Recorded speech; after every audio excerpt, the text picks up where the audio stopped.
Hello students, welcome in our next lecture of chapter 4 Growing Up as Boys and Girls from Civic for class 7. Students, before that we learn about the gender, the difference between the sex and gender stereotyping. Now in that lecture we will learn about gender inequality. Students, before that I want to ask you one question about what is stereotype, means what you understand about the stereotypes. According to you, what is the meaning of stereotype? Stereotype means what? Now see that stereotype means it is a fixed opinion about someone which is fixed in our mind. So many times these stereotypes are not right, means many times all the stereotypes are wrong, but that stereotypes determines from society or from our family. So see that next we will see gender inequality.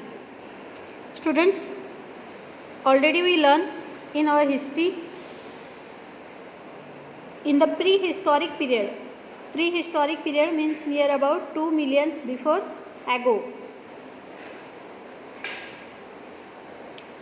Prehistoric period where the all means the humans were hunter gatherers.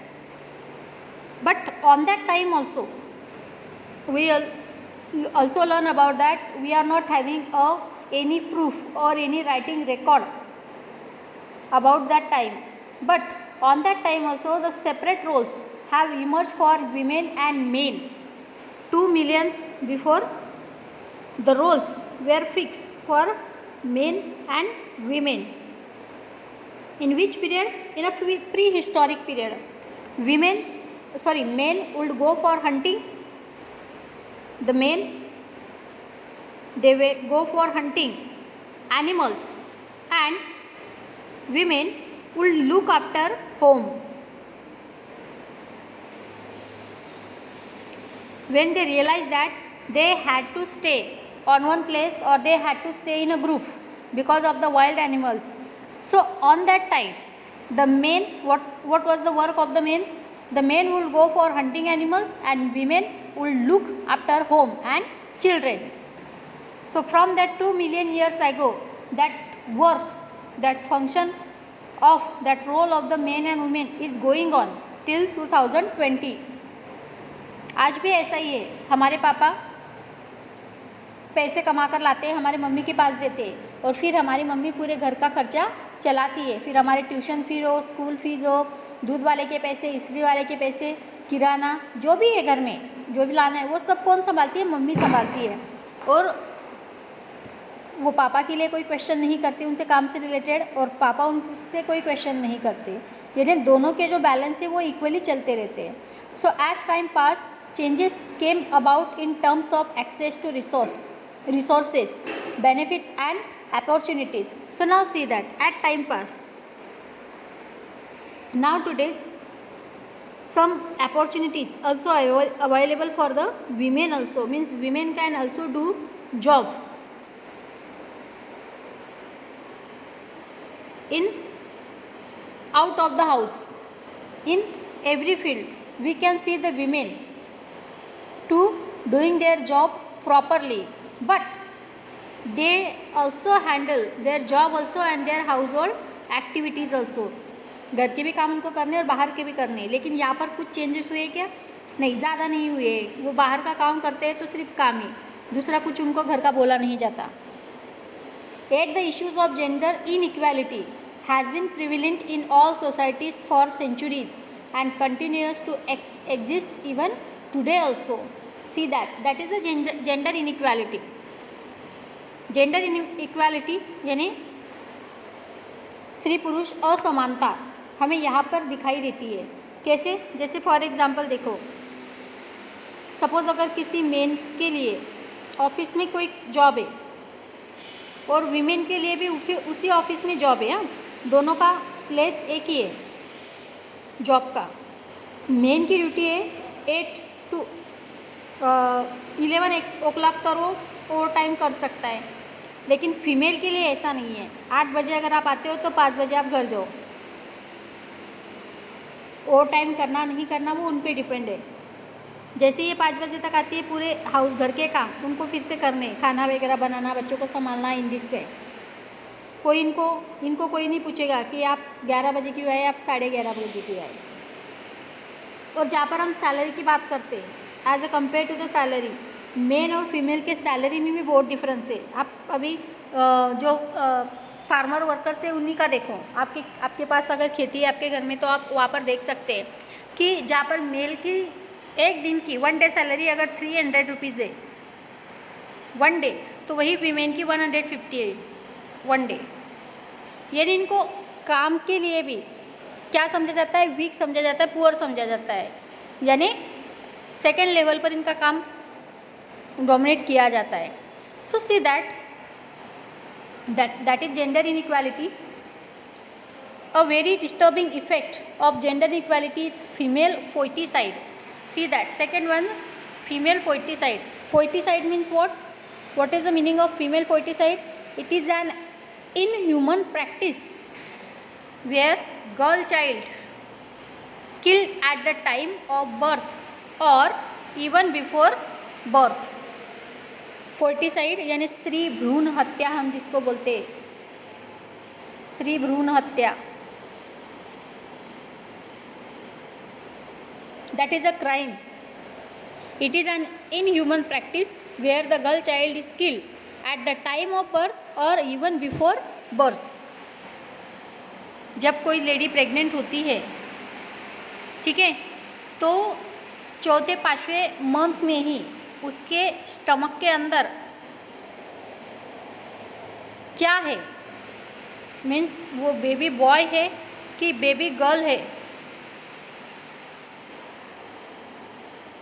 ये machine से, sonography से ये पता करवाया जा सकता है. अभी गवर्नमेंट ने उस पर पूरी तरह से बैन किया है. अगर ऐसा कोई करते हुए दिखाई भी दे तो उनके हॉस्पिटल सील किए जाते हैं, डॉक्टर की जो डिग्री वगैरह है वो भी छीन ली जाती है उनसे. बहुत बड़ा क्राइम है ये हमारे कंट्री में. पर ऐसा पहले होता था, 4 या 5 महीने में ही सोनोग्राफी करके पता करते थे कि ये मेल है या फीमेल है, और अगर मेल है तो ठीक है, लेकिन अगर फीमेल है तो उसके स्टमक के अंदर ही इंजेक्शन वगैरह देकर उसकी डेथ करवाते. और अगर उसका जन्म हो भी जाता, बहुत से ऐसे छोटे छोटे गांव है जहाँ पर ऐसी फैसिलिटीज़ अवेलेबल नहीं है, ठीक है, तो वो लोग क्या करते हैं कि सोनोग्राफी वगैरह वो अफोर्ड नहीं कर पाते, तो वो क्या करते हैं, जैसे बेटी का जन्म होता है, एक बड़े से बर्तन में दूध वगैरह लेकर दूध के अंदर उस बेबी गर्ल को डुबोकर मार देते, पानी में डुबोकर मार देते या कुछ खिलाकर उसको मार देते थे. तो इस तरह से हमारे देश में क्या हो रहा था, जो वीमेंस की क्वांटिटी वो बहुत ज़्यादा कम होती हो जा रही थी. नियर अबाउट अगर 1000 बॉयज़ है, सी दैट, नियर अबाउट अगर 1000 बॉयज़, तो उनके कंपेयर में गर्ल्स कितनी थी, 900. तो यहाँ पर एक क्वेश्चन एक ए अराइज होता है कि 1000 अगर बॉयज़ है, 900 अगर गर्ल्स है, तो 100 बॉयज़ के लिए वाइफ कहाँ से मिलेगी, वाइफ्स इनके लिए लाए कहाँ से, ये बहुत बड़ा क्वेश्चन यहाँ पर अराइज हो रहा था. तो ये मार्जिन कम करने के लिए गवर्नमेंट ने बहुत ही स्ट्रिक्टली स्टेप्स यहाँ पर उठाए. Hence statistics show that in India there are more males than females. The girls child is killed because she is seen as the burden on the family.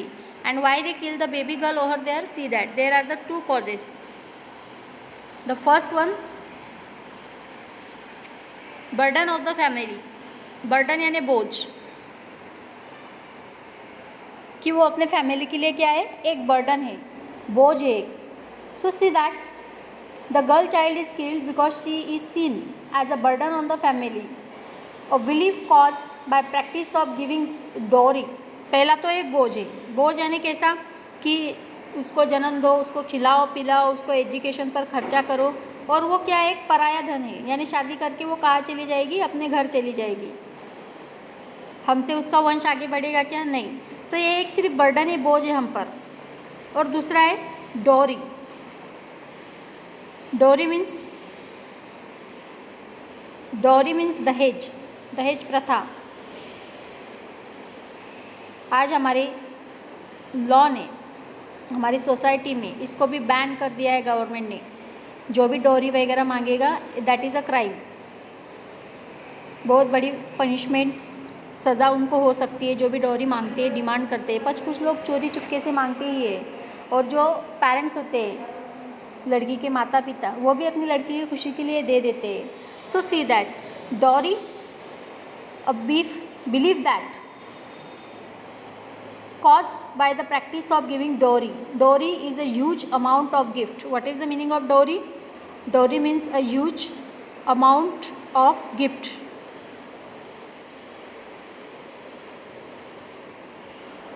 Dowry means it is a huge amount of gift, both in cash and kind, that a father has to give to another daughter, to give the daughter during her wedding.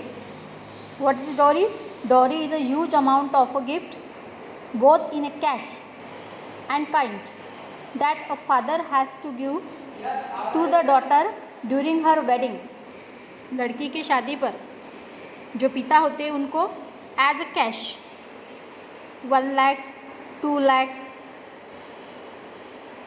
इतनी dowry उनको देनी पड़ती है, या फिर कुछ gift. Gift means for example car, bike, gold और home, ऐसे कुछ चीज़ें देने पड़ते हैं। कब? जब लड़की की शादी होती है तब। तो या तो उसको बड़ा करो, खिलाओ पिलाओ, उसके एजुकेशन पर खर्चा करो, और फिर जब उसकी शादी आएगी तो उसको बहुत सारा दहेज दो।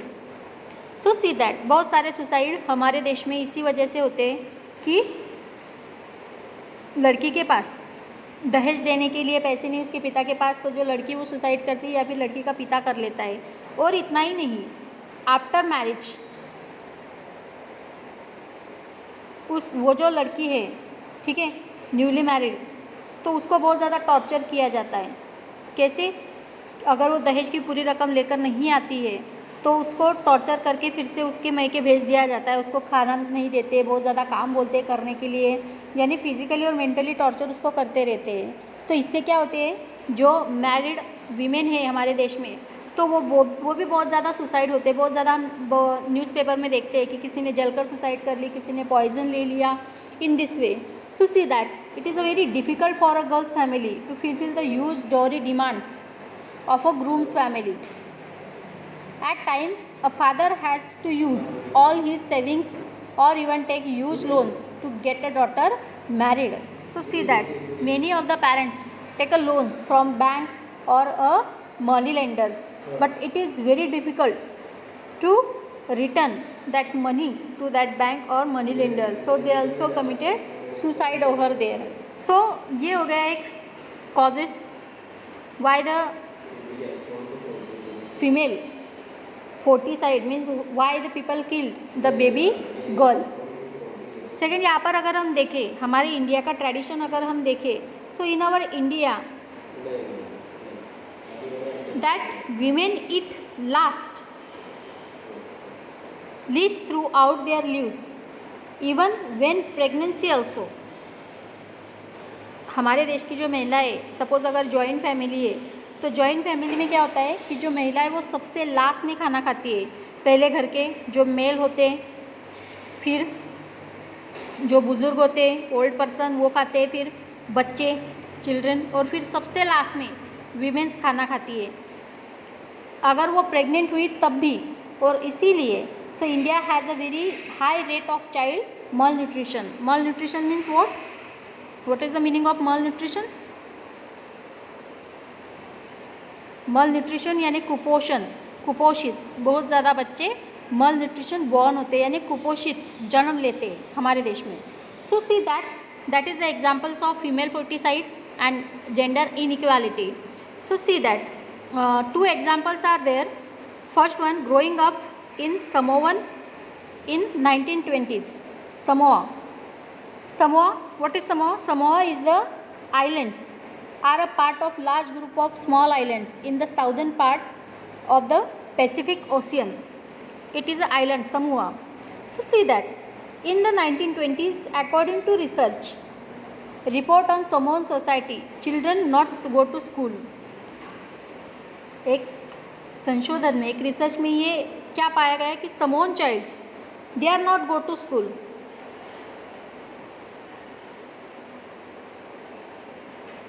They learn many things such as how to take care of children or do household work from older children and from adults. They are not going to school.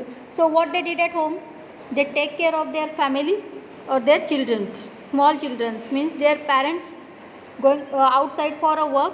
On that time they have to take care of their small brothers and sisters, and they learn many household activities. What type of activities? Means to cooking food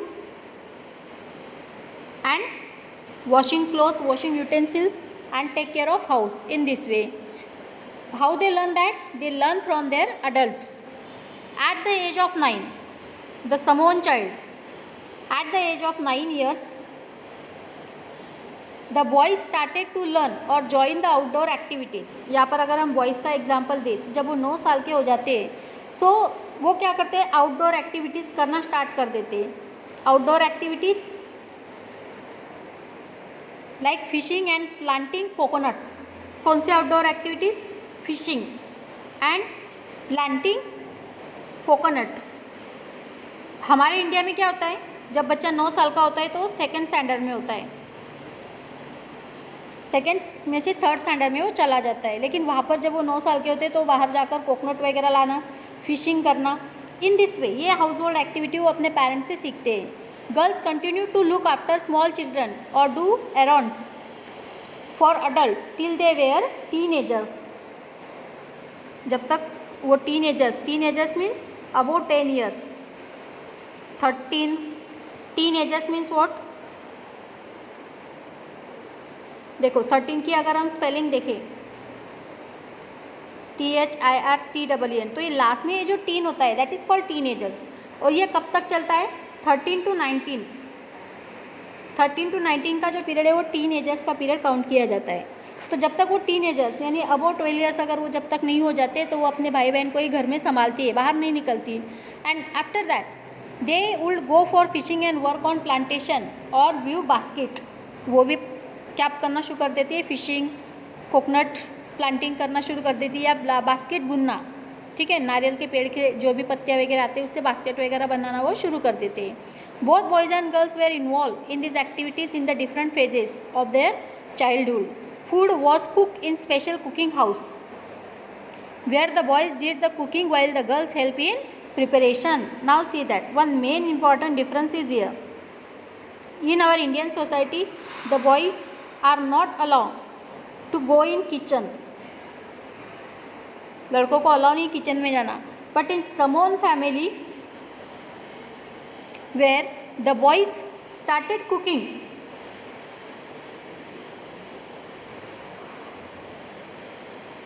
जो लड़के होते हैं क्या करते हैं? वो cooking करते हैं. But the girls they help in the preparation. Girls खाना बनाती क्या? नहीं, उनको सिर्फ हेल्प करती है प्रिपरेशन में. जैसे फॉर एग्जांपल सब्जी वगैरह काट कर देना, आटा भुनना, इन दिस वे. लेकिन पूरी जो रिस्पॉन्सिबिलिटी कुकिंग की वो किसकी होती है? बॉयज़ की. सो सी दैट अगर हम यहाँ पर डिफरेंस देखें Indian children and Samoan children, तो it's lots of difference is there. Samoan children and Indian children का डिफरेंस देखो. They are not go to school, but in our Indian child they are go to school from 4th year. 4 साल से ही बच्चा school में चला जाता है. They did the household activity. We our parents not allow to do any household activity. In Samoan children girls can't cook. In our Indian child, the boys not allow to cook food. ठीक है, ये difference है यहाँ पर. तो ये हो गया समोआ, ग्रोइंग अप इन समोन चाइल्ड इन 1920s का एग्जाम्पल है. दूसरा एग्जाम्पल अगर हम कर ले तो growing up as males in Madhya Pradesh in 1960 का एग्जाम्पल है मध्य प्रदेश का. See that second example. Here is a glimpse of matrilineal society in a small town in Madhya Pradesh in 1960. One small town examples of Madhya Pradesh from class 6 onwards. From class 6 onward, the boys and girls sent to separate school and even their school were designed a totally different ways. In our Jain International School, what happened there? Separate school है क्या आप लोगों के लिए? No, एक ही school है but your sitting arrangement is different. Means 1 रो, यहाँ पर अगर 4 रो है, ठीक है, तो एक रो पूरी गर्ल्स की होती है, बाकी के 3 रो जो है वो बॉयज़ के. पर एक ही स्कूल में हो आप सब. But in a Madhya Pradesh there is a separate school from class 6. Boys and girls, boys के लिए अलग स्कूल है, गर्ल्स के लिए अलग स्कूल है, सेपरेट स्कूल है. एंड उनकी स्कूल जो है उनका डिज़ाइन भी बहुत अलग से है. कैसे देखो, in the girls school central courtyard was made where the girls school play with in the protected 4 walls of the school. जहाँ पर गर्ल्स की स्कूल है, सपोज अगर ये स्कूल बिल्डिंग है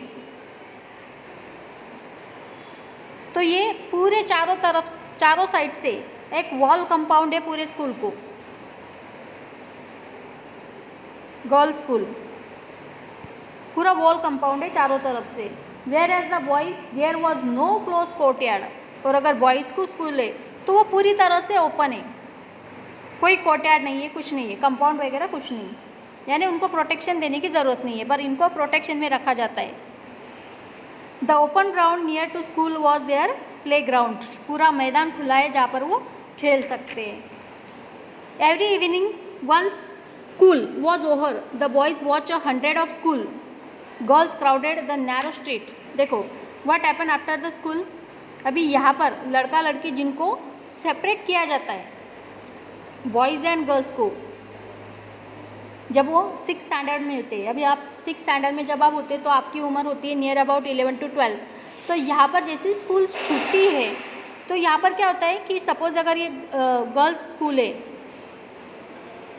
ये रास्ता, इस रास्ते से गर्ल्स बाहर आती है तो यहाँ पर पूरे बॉयज़ जमा हो जाते हैं उनको देखने के लिए. Why? That is a physical attraction. अगर वो सेपरेट स्कूल में उन्होंने कभी लड़की को देखे ही नहीं है उनके क्लास में, ठीक है, तो एक तरीके का अट्रैक्शन हो जाता है उनकी गर्ल्स की तरफ. तो जैसे ही स्कूल छुट्टी और सारी गर्ल्स यहाँ से जब घर जाती है तो ये बहुत ही उनको ताकते रहते, देखते रहते उनको. Why? Because it is a physical attraction जो टीनेजर्स में बहुत ज़्यादा होता है. So as these girls walk on the street, they look so purposeful. This was unlike the boys who used to street as a place to stand around idling, to play, to try out tricks with their bicycles. See that they use many tricks over there. Means they throw a paper towards the girls. They play with their bicycle on the street, and they want to achieve the attraction of the girls in front of them. For the girls, the street was simply a place to get straight home. लेकिन जहाँ पर लड़कियाँ हैं वो क्या करती है बेचारी, यहाँ से जब वो निकलती है तो वो अपनी गर्दन ऊंची भी करती नहीं है, वो पटापट इस रास्ते से वो घर पर चली जाती है, स्ट्रीट वे से. ना इधर देखती है ना उधर देखती है, एकदम स्ट्रीट वे से देखती है. क्योंकि why? Because of their family treatment. उनको पहले से ही बहुत कुछ समझाकर भेजा जाता है घर से कि स्कूल छुट्टी सीधे घर आना है, रुकना नहीं है, किसी से बात करना नहीं है, एक्स्ट्रा क्लास हो तो इन्फॉर्म करना है और रुकने की ज़रूरत नहीं है एक्स्ट्रा क्लास के लिए. तो बहुत ज़्यादा इंस्ट्रक्शन के साथ उनको स्कूल भेजा जाता है. और जहाँ पर ये बॉयज़ है तो इनके लिए कोई इंस्ट्रक्शन नहीं है, कोई उनको देखता नहीं है कि वो स्कूल छोड़कर कहाँ घूम रहे हैं, ऐसा वैसा. जो केयरफुल पेरेंट्स है वही उनको नोटिस करते रहते हैं. So see that there are the 2 examples in front of us of gender inequality. ठीक है, पहला ये फीमेल पोइटिसाइड है जहाँ पर अगर मेल बॉय है, बेबी बॉय है तो उसको रखा जाता है, और बेबी गर्ल है तो उसको मार दिया जाता है. और यहाँ पर समोन का भी हमने एग्जाम्पल देखा, और सेकंड हम देखा मध्य प्रदेश का. सो सी दैट. तो इस तरह से हमारे समाज में ये जेंडर इनइक्वालिटी है. ठीक है, और इसके लिए बहुत ज़्यादा साइड इफ़ेक्ट भी हम देखते हैं. So C After reading two examples above, we realize that there are many different ways of growing up. Often we think that there is only one way in which children grow up. This is because we are most familiar with our own experiences. If we talk to elders in our family, we will see that their childhoods were probably very different from ours. And we also realize that we studied that two examples, Samoan children and Madhya Pradesh. So see that we also realize that societies make clear distinction between boys and girls. The society where we live, that society make the clear cut instruction for boys and girls, क्या rules and regulation boys को follow करने और girls को follow करने. This begin from a very young age. We are for example even different toys to play with. जिन toys के साथ हम खेलते हैं, यहाँ पर भी देखो बॉयज़ हमेशा कार के साथ खेलेंगे, ट्रैक्टर वगैरह जो भी है, और जो गर्ल्स है वो डॉल के साथ ही खेलते हुए हमें दिखाई देंगे. Why girls then given dolls and boys cars. Toy become a way of telling children that they we have different future when they become men and women. ये टॉयज़ क्या है, ये एग्जाम्पल है उनके लिए कि वो फ्यूचर में क्या बनेंगे. अगर बॉयज़ को हम कार ट्रैक्टर देते हैं तो वो इंजीनियर बनेंगे, ड्राइवर बनेंगे, लेकिन गर्ल्स को अगर हम डॉल देते हैं तो वो एक हाउसवाइफ बनेगी. यानी आपका फ्यूचर है. आप जो टॉय सिलेक्ट करते हैं बचपन में, वो आपका क्या है, एक फ्यूचर है. और ये तभी से हमें इसलिए दिया जाता है कि जब अब तुम बड़े होकर मेन वीमेन बन जाओगे तो यही तुम्हारा फ्यूचर रहेगा. If we think about it, these differences created in the smallest and most everyday things. How girls must dress, what games boys should play, how girls need to talk softly and boys need to talk. All these are way of telling children that they have specific roles to play when they grow up to be men and women. Later in life, this affect the subjects we can study or the careers we can choose. Okay students, so in our next lecture we will learn about what is the place of women in our society. We will see in our next lecture. Okay, thank you, have a nice day.